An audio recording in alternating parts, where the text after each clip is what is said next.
മനുഷ്യന്റെ ഭാഗം മനസ്സിലാക്കാൻ പറ്റിയാല് ആ കഥയിൽ പൊരുൾ മനസ്സിലാവും. അതിന്റെ ഇടയിൽ ഈ കഥയെന്ന് പറഞ്ഞാൽ നീ ഉദ്ദേശിക്കേണ്ട അതാണ്. മനസ്സിലായോ? അതിന്റെ അല്ലാണ്ട് വെറുതെ സന്തോഷ് പണ്ടിട്ട് ഒരു പടം ഇറക്കിയെന്ന് പറഞ്ഞാൽ കോമഡി അതിന്റെ ഇടയിൽ ഈ അനിയന്മാര് ഇത്ര ഞാൻ വെറുതെ പറഞ്ഞോ തന്നെ. ഈ അനിയന്മാര് ഇത്ര കഷ്ടപ്പെട്ട് വളർത്തിയവൻ കാണാം. ഈ അനിയന്മാര് കുത്തിയുടെ സീനുണ്ടോ? അനിയന്മാര് കുത്തിയ അതാടാ പറഞ്ഞത്. ഇവരത് തിരുത്താനെ പിടിക്കാതെ നീ വന്ന് നിക്കളെ. ഇവർ ഓരോ സ്വഭാവത്തിനനുസരിച്ച് ഇവന് ഉപദേശിച്ചു കൊടുക്കണ്ട്. ഇങ്ങനെയൊക്കെ ബാറിൽ വെച്ച് വീഡിയോ ഉണ്ടാവുന്ന സംഭവം ഉണ്ട്. അത് മുമ്പ് ഈ ഏറ്റവും വലിയ അനിയൻ ഒരു ഡയലോഗും പറയുന്നുണ്ട്. രണ്ട് കൊട്ടേഷന്റെ അവര് ഇവരെ തീർക്കാൻ വേണ്ടി നിൽക്കുന്ന സമയത്താണ് ഇവൻ എന്തോ സംഭവം പറഞ്ഞു മറ്റേ ഫ്രസ്ട്രേഷൻ തീർക്കാൻ വേണ്ടി അതിന്റെ ഇടയിൽ ഇവൻ എന്തൊക്കെ സംഭവമായിട്ട് അതിന്റെ ഇടയിൽ പെട്ടുപോയി. കണ്ടുപോയിക്കോട്ടെ. ഇതില് ആ കഥയിലല്ല നമ്മളെ ധനുഷില്ലേ, ധനുഷ് എന്താണ് ചിന്തിക്കണം അതാണ് ആ കഥ മൊത്തം. അതാണ്. അതല്ലാണ്ട് ഇവൻ അവന് മൊത്തം ചിന്തിച്ചോണ്ട് ധനുഷിനെ കുറിച്ച് യാതൊരു ചിന്തയില്ല. കാരണം ധനുഷല്ല കഥാപാത്രം പറ. കഥാപാത്രമാണ് ശരിക്കും കഥാപാത്രം. അവന്റെ പെങ്ങള് രണ്ടനിയന്മാര്. ആ പെങ്ങളെ ബുദ്ധിയെന്ന് ചോദിച്ചാ പെങ്ങള് അതറിയാല. അതായത് ആ പെങ്ങള് മാത്രമുള്ള ധനുഷിനൊപ്പം നിക്കണത്. ധനുഷിന്റെ മൈൻഡ് എന്താണെന്ന് അറിയാം. മനസ്സിലാക്കാൻ പറ്റുള്ളൂ എന്നുള്ള ഇത്രയും സിനിമ കണ്ടിട്ട് ഞങ്ങൾക്ക് അത്രയും മനസ്സിലാക്കാൻ പറ്റുള്ളൂ. കാരണം ഒരു പെങ്ങൾക്കൊരു അങ്ങനെ തോന്നാവുന്ന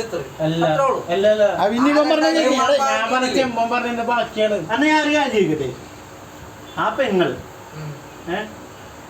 എന്തിനാണ് ഇവന്മാരെ പിടിച്ചത് ഇതാക്കുന്നത് പറഞ്ഞത്. അത് നിനക്കൊന്നും മനസ്സിലാവൂല. മനസ്സിലായോ?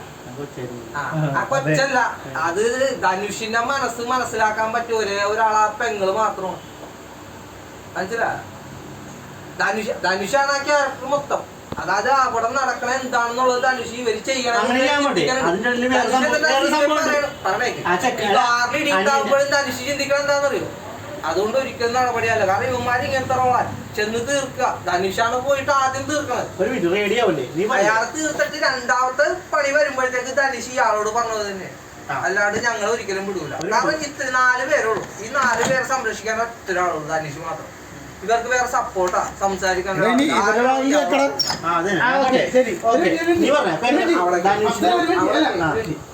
ആ പടം കൊണ്ട് ധനുഷ് എന്ന് പറഞ്ഞ വ്യക്തി എന്താണ് ഉദ്ദേശിച്ചത്? എന്ത് മെസ്സേജാണ് സമൂഹത്തിനോട്?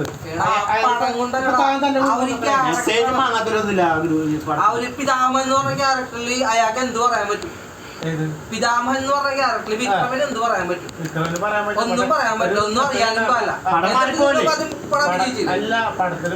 വിക്രമിനെ കുറിച്ച് നിങ്ങൾക്ക് മനസ്സിലാക്കിയില്ലപ്പ. അയാൾക്കൊന്നും മിണ്ടാൻ പറ്റാത്ത ശവകൂടത്തിൽ ഇങ്ങനെ കത്തിച്ചോ. എടാ മെസ്സേജ് എന്ന് പറഞ്ഞാൽ ഇഷ്ടംപോലെ മെസ്സേജ് കാണണ്ടേ? ഇഷ്ടംപോലെ പടത്തിൽ ഇഷ്ടംപോലെ മെസ്സേജ് ഒന്നും കാണൂല. ഒരു മിനിറ്റ്, നീ പറഞ്ഞല്ല അവള് ആങ്ങളുടെ സ്ഥാനത്ത് നിൽക്കണം. ആ പെങ്ങള് അനിയത്തിനെ പോലെ സിനിമാക്കാരുടെ അതൊക്കെ സിനിമാക്കല്ല. ഈ പടത്തിന്റെ കുറച്ച് കാര്യങ്ങൾ ഞാൻ പറഞ്ഞു.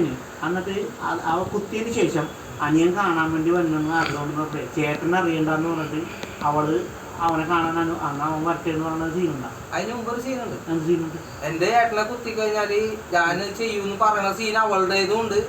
എന്റെ പെങ്ങളെ പീഡിപ്പിക്കണത് കണ്ടു നിന്നവൻ പറഞ്ഞിട്ട് അവന്റെ കൂടെ ഈ 2 അനിയന്മാർ നിക്കണ്ട്. അത് ഞാൻ മറക്കൂല. പിന്നെ